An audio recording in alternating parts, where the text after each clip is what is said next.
Central Illinois is the CI in CI Living. All right, we've got a wild critter with us today. We're hoping he's not going to make any quick moves, as I am feeling his eyes a little on nervous. Yes, his eyes are on Heather. Here for Critters Uncaged from Scovill Zoo, director Ken Fry joins us. Ken, this little guy, he's got his eye on Heather. He was feeling a little frisky right before we went on, but now he's kind of chilled. Calming down, yeah. He kind of just relaxing today. I think alligators is really a cool animal. They're hunted to almost extinction back in the 60s, and they were put on the endangered species list back then, and these are one of the animals that really thrived and survived and did really well, and so people can do it when we put our mind to it. And now there's shows like Gator People and Swamp Things on TV now, and so, but they're just amazing animals. I mean, everything they need is, if this is the water level, everything they need is right above the water level. Moving a little bit. Their eyes are above it. Their ears slats are like right behind the eye, and of course the nostril right on top of the nose there is above the water level, and so everything they need to see, to hear, to smell is like just above the water. Everything else is under. So they use their tail to kind of paddle along.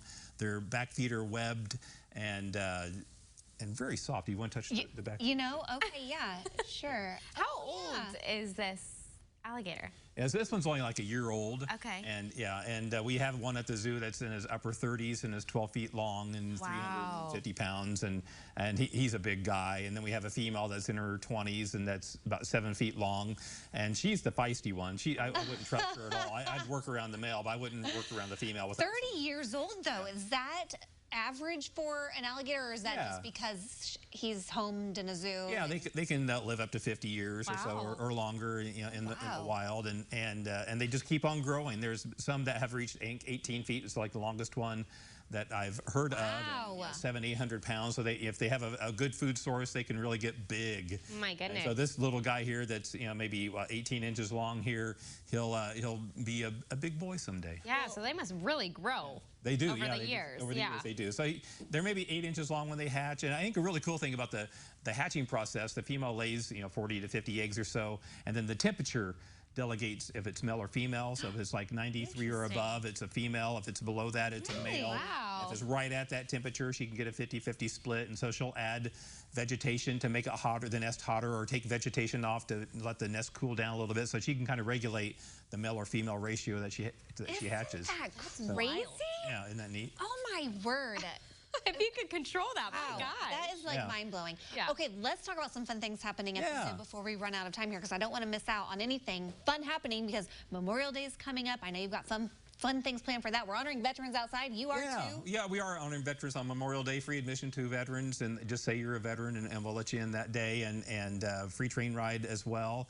And it's kind of cool that we're going to actually be painting our carousel that weekend. So it won't be operational, but people can watch it just being touched up, and we do it every several years. So we'll get it touched up. Well, because it's got to be ready for the season. Got to be ready for the season. Yeah, it's got to be warm enough to paint, and of course we're still in our school bus season right now. We had a couple hundred, 300, 400 kids here today at the zoo today, and be 600 on Friday. So if you like chaos and kids, come in the morning.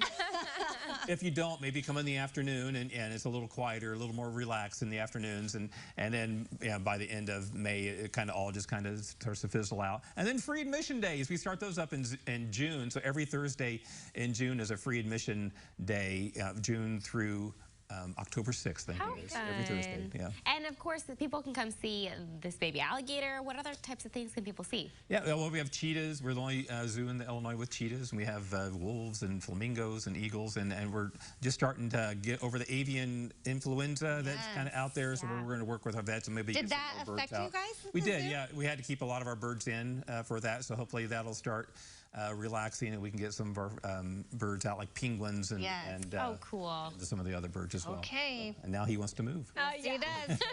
He heard birds, and he's finding lunch. Where? Okay. Well, thank you so much. Yeah, thank you guys. We're glad that the zoo is back, ready for visitors this spring. We'll connect you with everything happening, including details on opening day that you're seeing there on their website over at our Facebook page. So you'll have to go check that out.